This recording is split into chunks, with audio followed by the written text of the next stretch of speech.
Hello everybody, Fonzarelli Fail-Handed here. We are doing something a little new. A subscriber had a good idea, wanted me to do a comparison of the Akatsuki and the Kagero. And I believe I am going to make this a thing. It is going to be a series, folks, called This or That. And what we are going to do is we are going to compare two vessels. Now, it may be, 3, 4, 5, 6, 6, 7, whatever. We're going to compare two vessels. And what I'm going to do is, I am going to try to get them as basic as possible. We are going to try to get them both on a baseline, a control, if you will. With no modifications, and I am going to attempt to get as close to one another as possible. I understand typically the higher tiers have one more modification box, so there's that. Also, we're going to go ahead and buy this for science purposes. Yes, we are going to go ahead and buy that. Now, before we begin, I don't run that anymore. I run that, so we're going to, well, in the Kagero has that, so we're going to kind of do that. We do have steering gear mod 2, and we do have concealment system.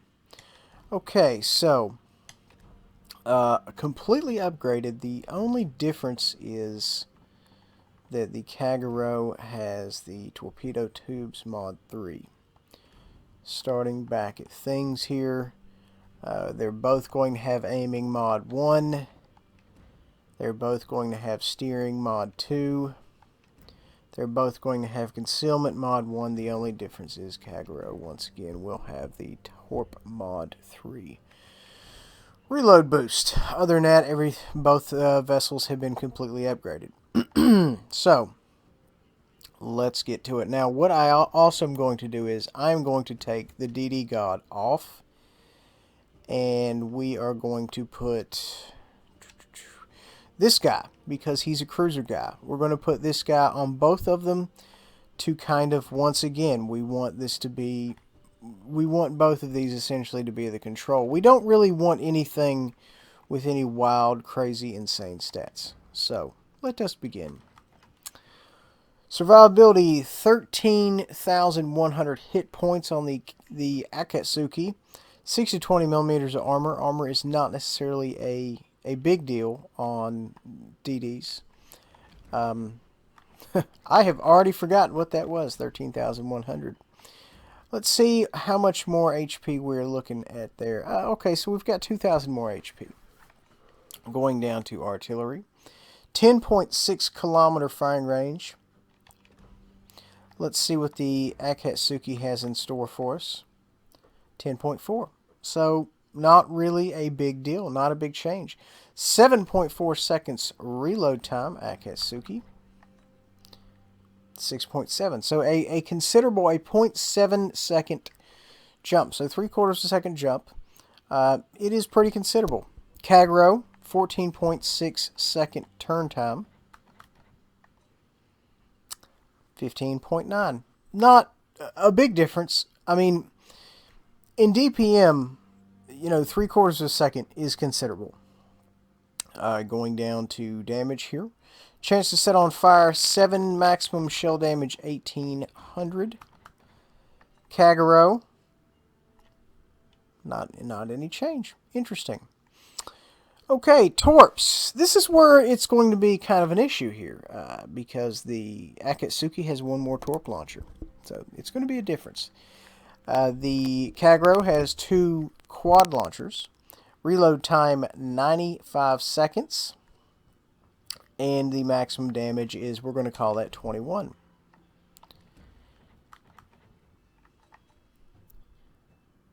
So, wow. 4,000 roughly damage difference in torps. And considerably faster torp reload. Wow. I mean, 76 seconds for the Akatsuki. That's, yeah, it's like 20 seconds difference. And you get more torps. So, that's kind of iffy. It's a little close. And I honestly didn't think it was that close. However, the damage is night and day. Now, both of the vessels have 10-kilometer range. 62 for the Akatsuki knots, and 67 for the Kagero. And I believe the torpedo detectability range is the same. 1.7. It's 1.6, so negligible. 180 degree turn time is 6 seconds on the Akatsuki and 6 seconds on the Kagero, so negligible. AA defense, 17. We're just going to look at the base number on this because we all know AA defense. Wow, Akatsuki, considerably more AA defense. That is insane. I've never even looked to see what is what as far as the AA defense goes because, it may hit, it may not, it may go on forever, whatever. So, insane. Maneuverability, big thing here. Maximum speed 39 knots, 2.3 second rudder shift. 2.3 seconds is the one to beat. We are at a flat 2, and we are 36 knots. It seems to be like the Akatsuki is a little bit more fleet of foot. Detectability range by sea is 6 kilometers. Now keep in mind, of course, this is no DD God. This is just some guy. And detectability range by sea is 6 kilometers. So it's pretty close, actually. It really is. I mean, the Akatsuki really shines in a few different areas. I honestly had no idea. 20, is it worth 20 more seconds? Gosh. For one less torp, but they do 4,000 more damage apiece. I would probably say yes, because I notice for a fact that when I go to a different vessel that doesn't do this damage, it takes tons of torps to bring somebody down, versus with the Kagero you just catch them with a few and it's a wrap, especially with somebody in there who buffs torp damage as well. But I don't know necessarily if that's enough to say, hey, you need to get this, because originally when I got the Kagero, I enjoyed the Akatsuki better.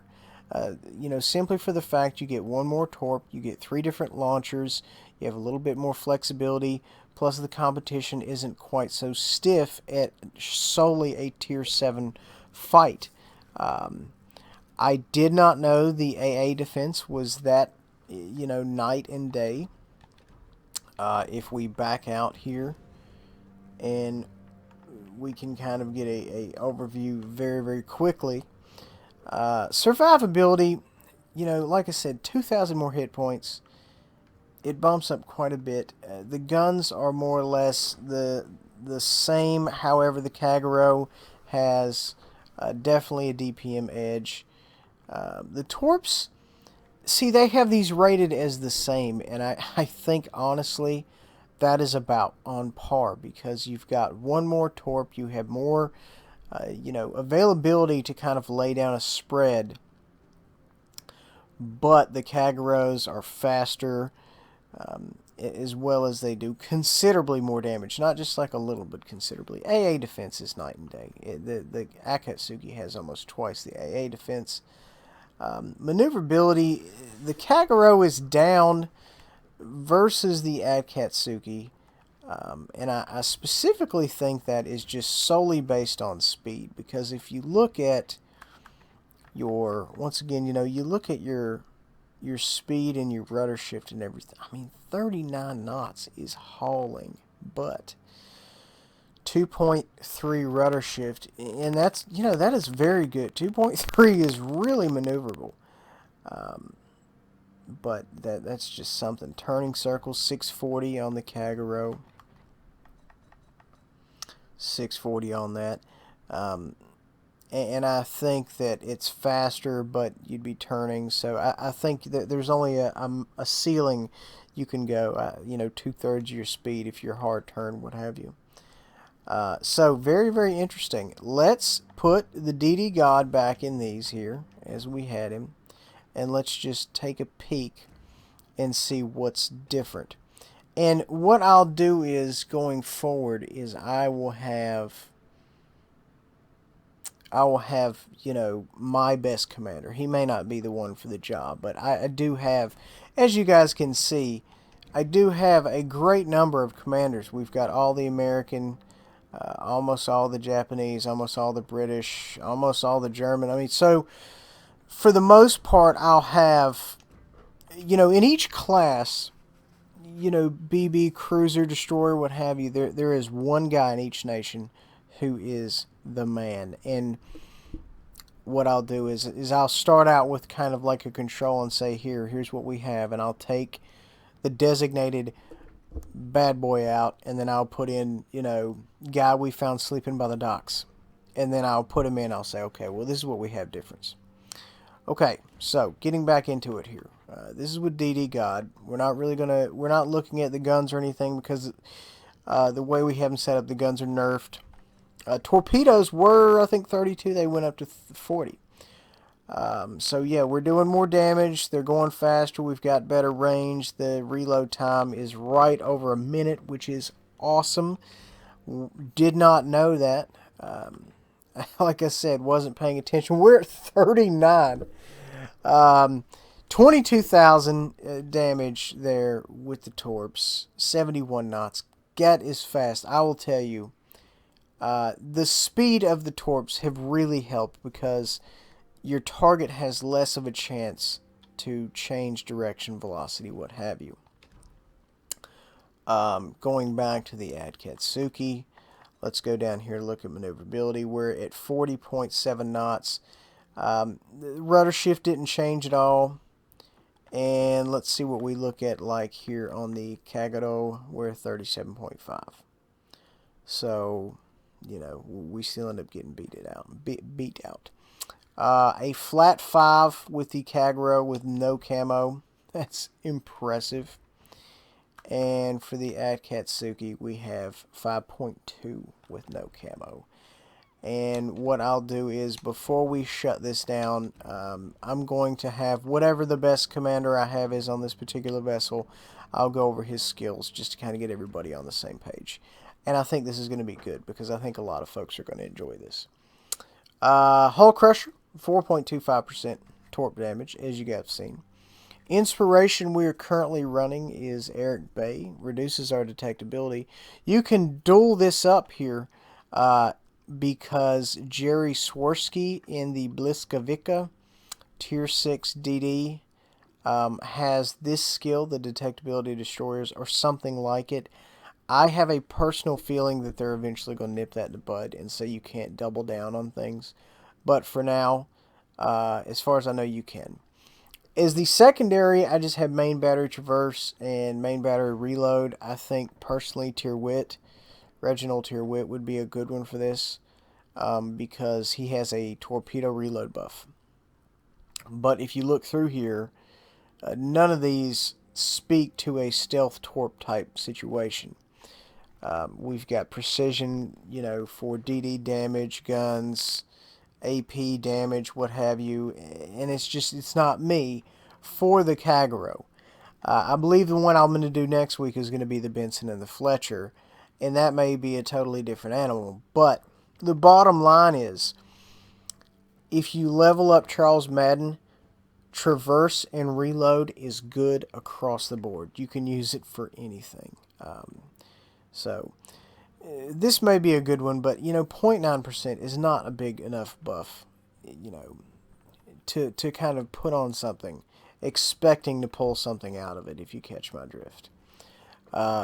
But as you can see here, we don't really have a lot. You know, we have Destroyer's AP Shell Penetration Multiplier. That's great and all, and it's a really good skill, but you know, if you're not spamming rounds at people, if you're not firing like we do in the Grimiyashi, it's not really that big of a buff. Okay, so we are going to the skills here. We have torpedo speed, or we have torpedo speed and a reload buff and a gun range nerf. Excuse me, reload time nerf. Considering we are a DD, I know a lot of folks go out there and they get in the mix with their DDs and they use their guns a lot, and I try not to judge. It's not how I live my life, but, you know, go out there and live your best life. I wouldn't recommend this if you're a DD that goes out there and gets someone to grind. We're going to leave it right there where it is. Down here we have a detectability buff here at 6, or we can do 10 and reduce our HP.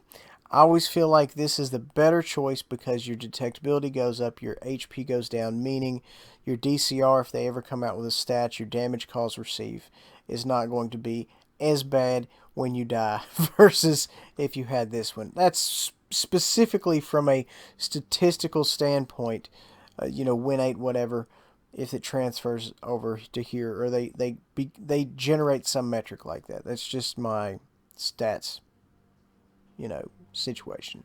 But regardless of the fact, 10 obviously better than 6. We are trying to hide. We're not going to be seen, whatever. And before I go on, 2 skills, if you ever see somebody have them, are amazing. Torpedo Safari and Subsurface Venture. And this is Subsurface Venture, and this one is Torpedo Safari. Increased range and a range of destroyer gun nerf. We have a torp reload time here. This is good, but this is not an additional, you know, 1.2 clicks good. This increases rudder shift time, and you get a warning of long-range enemy fire. I don't know. It's not necessarily magic radar, but it's something in that area. It is a BS skill. If you have this, you would be foolish not to take this or this. Either one of these, but realistically, personally, it comes down to personal preference. I prefer the additional range, you know, versus the reload time. But 6% on, you know, a minute 20, you know, you're looking at 8 seconds off. So I'd much rather have the distance. Once again, personal preference. I have found, you know, typically at high tiers, you stay in a smoke cloud, you're going to get torped. So we go for this one. Additional speed, and, you know, we don't care about guns. We're not going to be long balling somebody. If we're fire, it's going to be close. And thanks to the sub Mickey Rambo, engine repair time unstoppable. This is poor man's quick fix. This is the way to go. Never this, because you can keep rolling when you have a jacked up engine on this. So, this is the designated hitter for Japanese DDs. This is what we need to work on. This is what you need to get. Set this guy up, and you too will be unstoppable. Guys, I really hope you liked this episode of This or That. Hope you guys enjoyed. Make sure to like, subscribe, share. Check back Monday through Friday at 11 p.m. Eastern for the video of the day, and 7 to 9 Monday through Friday Eastern for the stream. We'll see you guys next time.